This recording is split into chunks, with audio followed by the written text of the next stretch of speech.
नमस्कार। मैं देव सिंह बिष्ट आज आपको हिंदी पाठ्यपुस्तक स्पर्श के रहीम दास जी के लिखे कुछ दोहे और उनके अर्थ बताऊंगा। उससे पहले हम उनके जीवन का संक्षिप्त परिचय और पाठ का सारांश जानते हैं।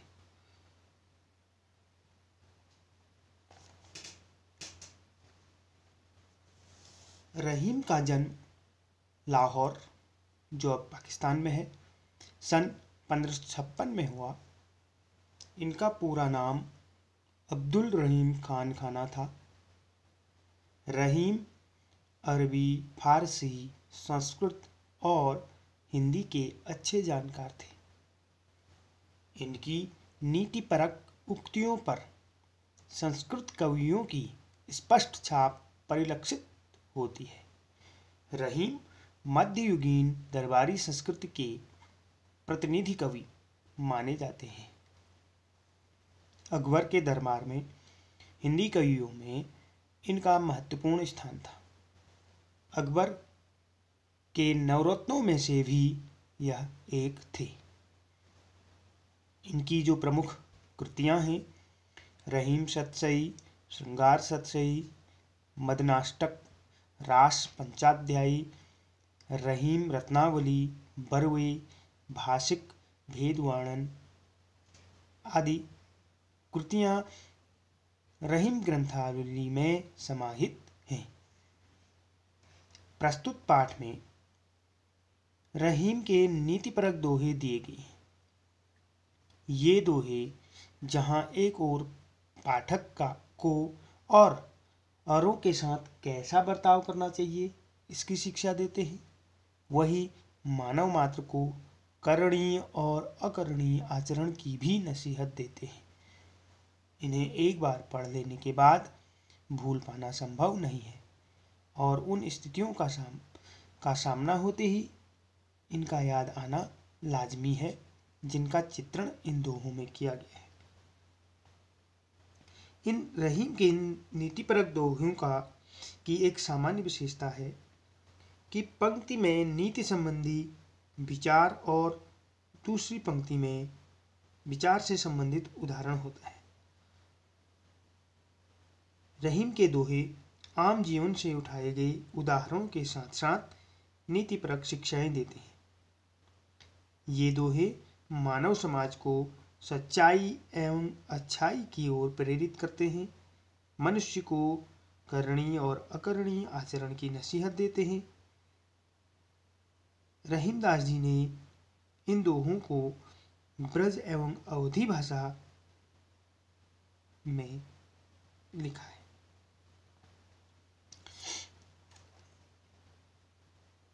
आइए कुछ शब्दार्थों की ओर चलते हैं। अठिलैहें इठलाना, सींचिबो सिंचाई करना, अघाय तृप्त होना, अर्थ का मतलब होता है आशय, थोड़े बहुत कम, पंख कीचड़, उदधि समुद्र, नाद ध्वनि, रीझी मोहित होकर, बिगड़ी बिगड़ी हुई, फाटे दूध फटा हुआ दूध, मथे का मतलब होता है बिलोना, आवे आना, निज का मतलब है अपना, विपत्ति का मतलब होता है मुसीबत या संकट। आइए चलते हैं रहीमदास जी के दोहों की ओर। सबसे पहला जो दोहा है, रहीमन धागा प्रेम का मत तोड़ो चटकाए, टूटे से फिर ना मिले, मिले गांठ पर जाए। रहीमदास जी का कहना है कि प्रेम जो है, प्रेम वस्तुतः धागे के समान नाजुक और पतला होता है, जिसे कभी भी जानबूझकर नहीं तोड़ना चाहिए। अर्थात धागे के समान कोमल प्रेम को अचानक से ही नहीं तोड़ना चाहिए। यदि धागा रूपी प्रेम एक बार टूट जाता है तो वह पहले जैसा नहीं जुड़ता। दोबारा जोड़ने पर उसमें गांठ पड़ जाती है। अर्थात एक बार प्रेम संबंध टूट जाने पर उसमें पहले जैसी आत्मीयता एवं पवित्रता नहीं आती। प्रेम का संबंध किसी प्रकार से दोबारा जुड़ने पर दोनों व्यक्तियों के मन में खटास रह जाती है। इसलिए प्रेम संबंधों की नाजुकता को ध्यान में रखकर उसे कभी टूटने नहीं देना चाहिए। रहीमदास जी का दूसरा दोहा। रही मन निज मन की बिथा, मन में राखो गोई, सुनी अठिले हैं सब, बांट न ले हैं कोई। दूसरे दोहे में रहीमदास जी कहते हैं कि व्यक्ति को निज मन की बिथा अपने मन का जो दुख है मन में ही गोई राखो। गोई का मतलब होता है छुपा कर रखना। अपने मन की व्यथा को अपने हृदय में ही सीमित रखना चाहिए, दूसरों के सामने प्रकट नहीं करना चाहिए। मन की वेदना को दूसरों के सामने व्यक्त करने से कोई अन्य व्यक्ति उस हमारे दुख को बांटता नहीं है, बल्कि मन ही मन खुश होता है। इसलिए अपनी व्यथा को अपने मन तक ही सीमित रखना चाहिए। रहीमदास जी का तीसरा दोहा। एक साधे सब सधे, सब साधे सब जाय, रही मन मूल ही सींचिबो, फूले फले अघाय। इस दोहे में रहीम जी कहते हैं कि एक लक्ष्य की प्राप्ति कर लेने के बाद क्रम से अन्य सभी लक्ष्य प्राप्त हो जाते हैं। अर्थात व्यक्ति को सर्वाधिक आधारभूत लक्ष्य पर ही ध्यान देना चाहिए। जिस तरह किसी वृक्ष की जड़ की सिंचाई करने पर वह पानी फल फूल और सभी भागों तक पहुंच जाता है, ठीक उसी तरह जड़ के समान मूल लक्ष्य की प्राप्ति होने पर अन्य लक्ष्य स्वतः ही हासिल हो जाते हैं।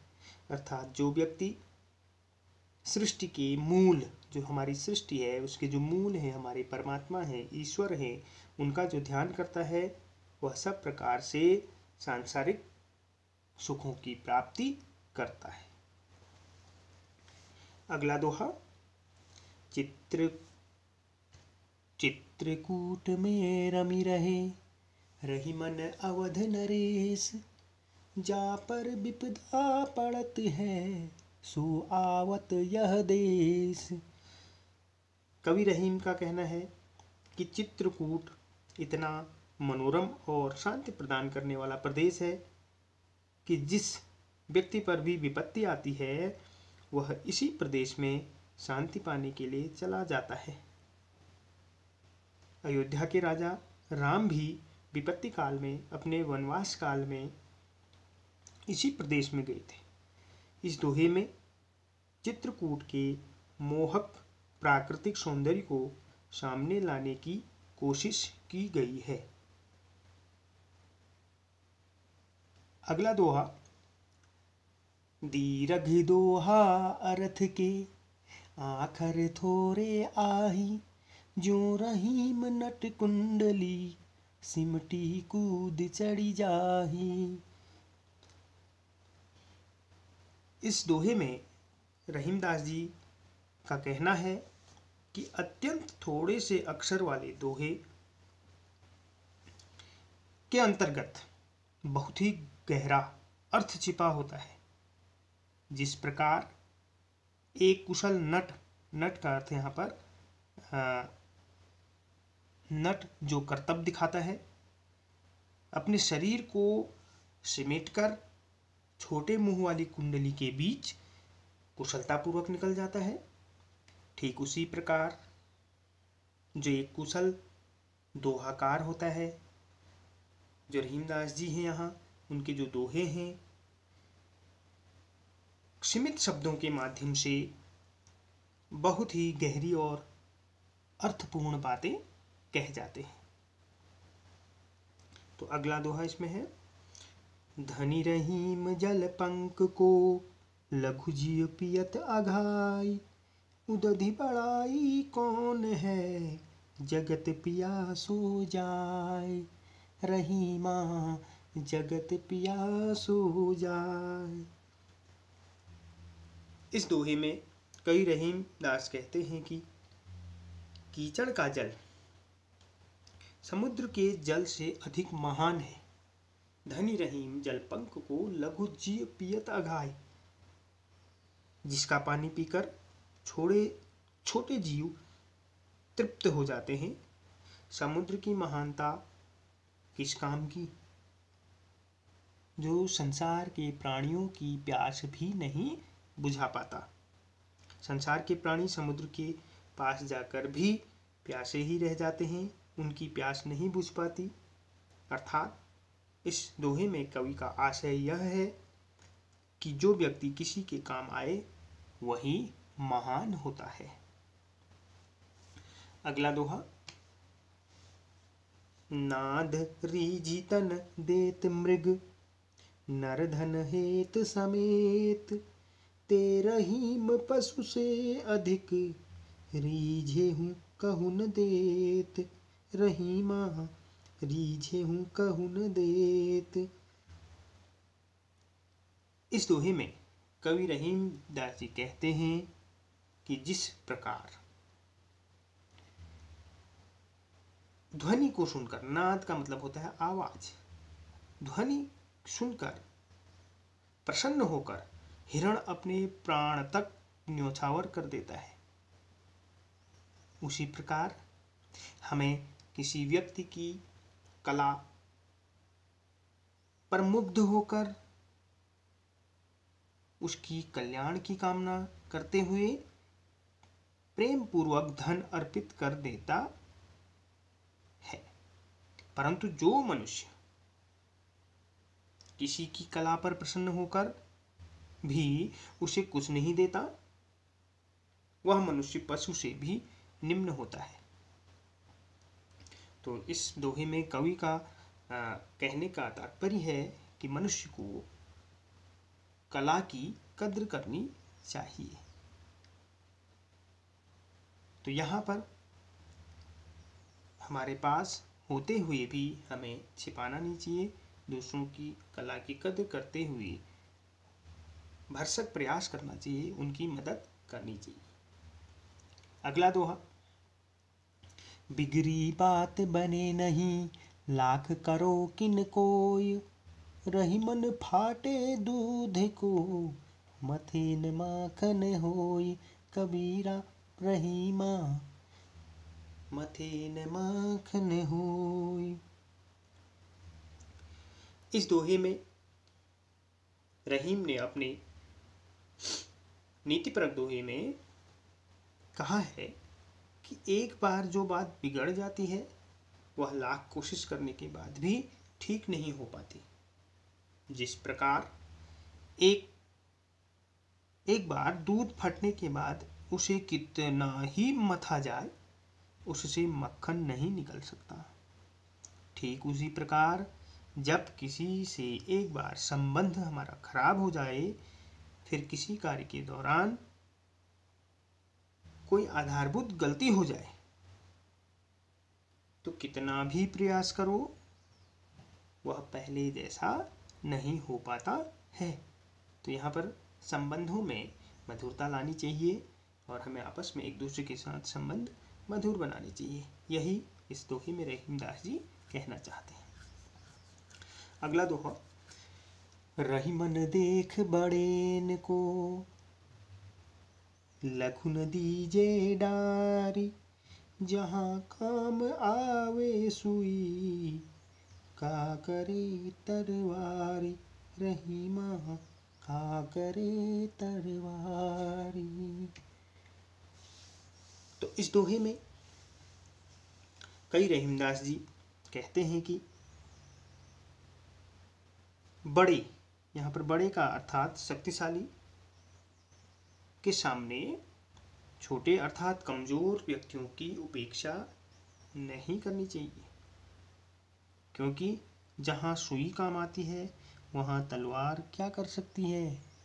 अर्थात इस दोहे के माध्यम से कवि कहना चाहता है कि संसार में सभी का अपना अपना महत्व होता है, चाहे वो कोई छोटा हो या कोई बड़ा हो, छोटा व्यक्ति हो या बड़ा व्यक्ति हो, छोटी वस्तु हो या बड़ी वस्तु हो, सबका अपना अपना महत्व होता है, सबका अपना अपना कार्य है, कोई दूसरे का स्थान नहीं ले सकता।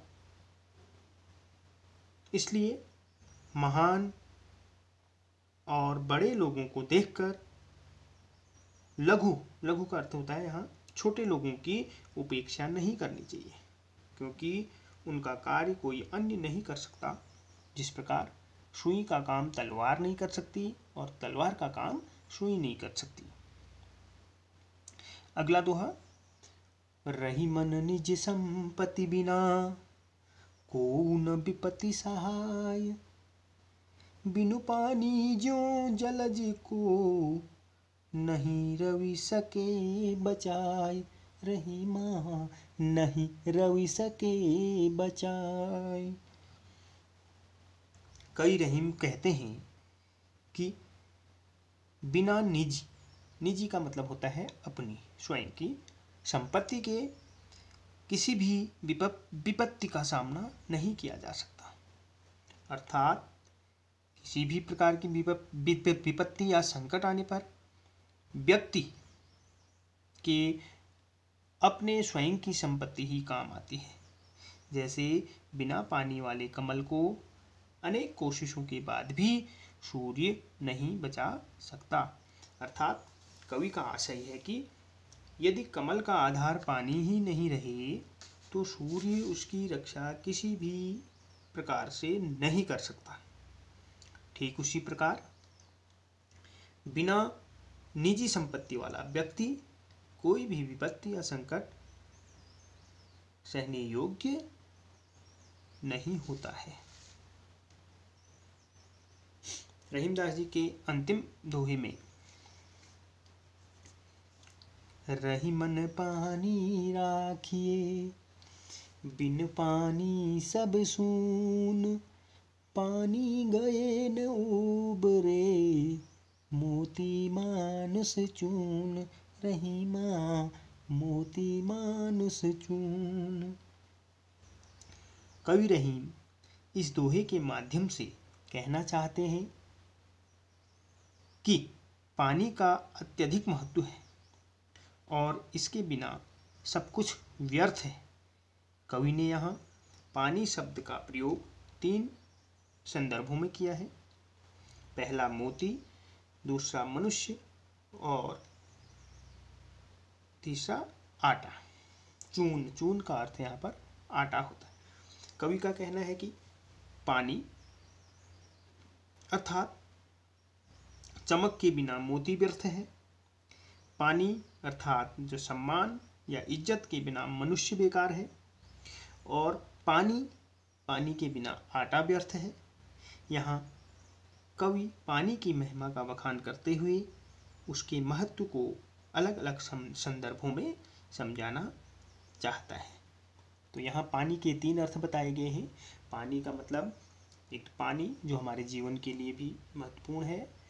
दूसरे पानी का अर्थ यहाँ पर पानी का अर्थ मनुष्य की इज्जत और उसके सम्मान से भी है, और तीसरा पानी का अर्थ यहाँ आटे के संदर्भ में लिया गया है। तो इस प्रकार रहीमदास जी के जो दोहे की जो विशेषता हमने पहले भी बताया था कि बहुत ही एक पंक्ति में इनके नीति संबंधी विचार और दूसरी पंक्ति में उस विचार से संबंधित उदाहरण होता है। और रहीम जी के जो दोहे हैं ये हमें शिक्षाएं देते हैं, बहुत शिक्षाएं देते हैं, मानव को समाज की सच्चाई और अच्छाई के प्रति प्रेरित करते हैं और उन्हें क्या करना चाहिए या क्या नहीं करना चाहिए यह भी हमें शिक्षा देते हैं। तो मुझे आशा है कि इन रहीमदास जी के दोहों को, नीतिपरक बातों को हम अपने जीवन में उतारेंगे और अपने जीवन को सुंदर बनाएंगे। अपनी अगली प्रस्तुति के साथ फिर उपस्थित होऊंगा। नमस्कार, धन्यवाद।